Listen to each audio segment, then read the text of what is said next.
నిర్మల్ జిల్లాలో చిరుత కలకలం సృష్టించింది. దిలావర్పూర్ మండలం కాల్వ లక్ష్మీ నరసింహస్వామి ఆలయానికి వెళ్లే దారిలో చిరుతపులి సంచరిస్తోంది.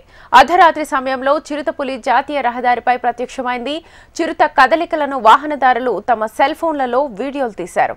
చిరుత సంచారంతో స్థానికులు తీవ్ర భయాందోళనకు గురవుతున్నారు.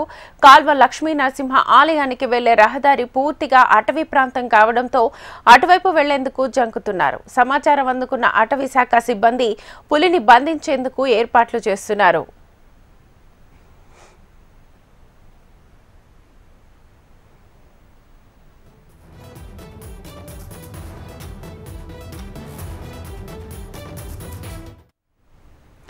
నిర్మల్ జిల్లాలో చిరుత కలకలం సృష్టించింది. దిలావర్పూర్ మండలం కాల్వ లక్ష్మీ నరసింహస్వామి ఆలయానికి వెళ్లే దారిలో చిరుతపులి సంచరిస్తోంది.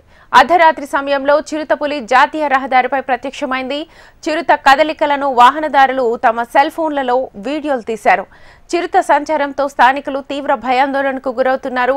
కాల్వ లక్ష్మీ నరసింహ ఆలయానికి వెళ్లే రహదారి పూర్తిగా అటవీ ప్రాంతం కావడంతో అటువైపు వెళ్లేందుకు జంకుతున్నారు. సమాచారం అందుకున్న అటవీ శాఖ సిబ్బంది పులిని బంధించేందుకు ఏర్పాట్లు చేస్తున్నారు. ఇదే అంశానికి సంబంధించి ఫుల్ డీటెయిల్స్ మా ప్రతినిధి శ్రీనివాస్ అందిస్తారు. శ్రీనివాస్, ఉమ్మడి ఆదిలాబాద్ జిల్లాలో గడిచిన నెల 15 రోజులుగా పెద్ద పులులు చిరుత పులుల సంచారం పెరిగిపోయింది. ఇదే నేపథ్యంలో ప్రతి 2-3 రోజులకు ఒకసారి ఎక్కడో ఒక చోట పులులు చిరుత పులులు రహదారులపై రావడం, గ్రామాల్లో చొరబడడం అనేది చూస్తా ఉన్నాం. ప్రస్తుతం అయితే గడిచిన నెల రోజుల క్రితం మహబూబ్ఘాట్ ప్రాంతంలో సారంగపూర్ మండలం మహబూబ్ఘాట్ ప్రాంతంలో పెద్ద పులి సంచరిస్తున్న నేపథ్యంలో జాతీయ రహదారిపై వెళ్తున్నటువంటి వాహనదారులు సెల్ ఫోన్లలో పులి సంచారానికి సంబంధించిన చిత్రాలను బంధించారు. ప్రస్తుతం అయితే నిన్నటి రోజు కూడా దిలావర్పూర్ మండలం కాల్వ లక్ష్మీ నరసింహస్వామి ఆలయ సమీపంలోని అటవీ ప్రాంతంలో ఉన్న రహదారిపై అర్ధరాత్రి పూట చిరుతపులి సంచరించింది. రోడ్డుపై కొద్దిసేపు బైఠాయించిన నేపథ్యంలో అటుగా వెళ్తున్న వాహనదారులు హెడ్లైట్ వెలుగులో చిరుతపులికి సంబంధించిన సంచారంపై సెల్ ఫోన్ లో చిత్రీకరించారు. ఇదంతా కూడా ప్రస్తుతం అయితే వైరల్ అవుతా ఉంది. అటవీ శాఖ అధికారులు సమాచారం అందుకున్నారు. ఉదయం పూట పులియా పెద్ద పులి అనే కోణంలో దర్యాప్తు ప్రారంభించారు. వాటి అడుగులను గుర్తిస్తా ఉన్నారు. ప్రస్తుతం అయితే చిరుతపులి సంచారంగానే నిర్ధారించినట్లు తెలుస్తుంది. ఈ చిరుతపులి పక్కనున్నటువంటి మహారాష్ట్రలోని అప్పారావుపేట్ శివుని ఈ ప్రాంతం నుంచి వచ్చి ఉండవచ్చు.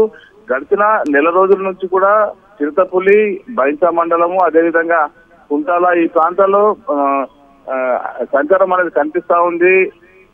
పశువులపై కూడా మెతకుల పశువులపై కూడా దాడులు జరుగుతా ఉన్న నేపథ్యం ప్రస్తుతం అయితే ఉమ్మడి ఆదిలాబాద్ జిల్లాలోని అన్ని ప్రాంతాల్లో కూడా పులుల సంచారము అదేవిధంగా చిరుతపులుల సంచారంపై కొంత అలర్ట్ గా ఉండాలని చెప్పి అటవీ శాఖ అధికారులు అయితే ఆదేశాలు జారీ చేస్తున్నారు. ఖచ్చితంగా పెద్ద పులుల రాక ఆదిలాబాద్ జిల్లాకు సంబంధించి కవల్ టైగర్ రిజర్వ్ ఫారెస్ట్ సంబంధించి శుభ పరిణామంగా చెప్పుకుంటున్నప్పటికీ కొంత మనుషులపై కానీ లేకపోతే పశువులపై దాడి చేయడం అనేది కొంత ఇబ్బందికర పరిస్థితి అయితే ఉంది. ప్రస్తుతం అయితే ప్రజలంతా కూడా అలర్ట్ గా ఉండాలని చెప్తూ అటవీ శాఖ అధికారులు ఆదేశాలు జారీ చేశారు. Right Srinivas, thank you.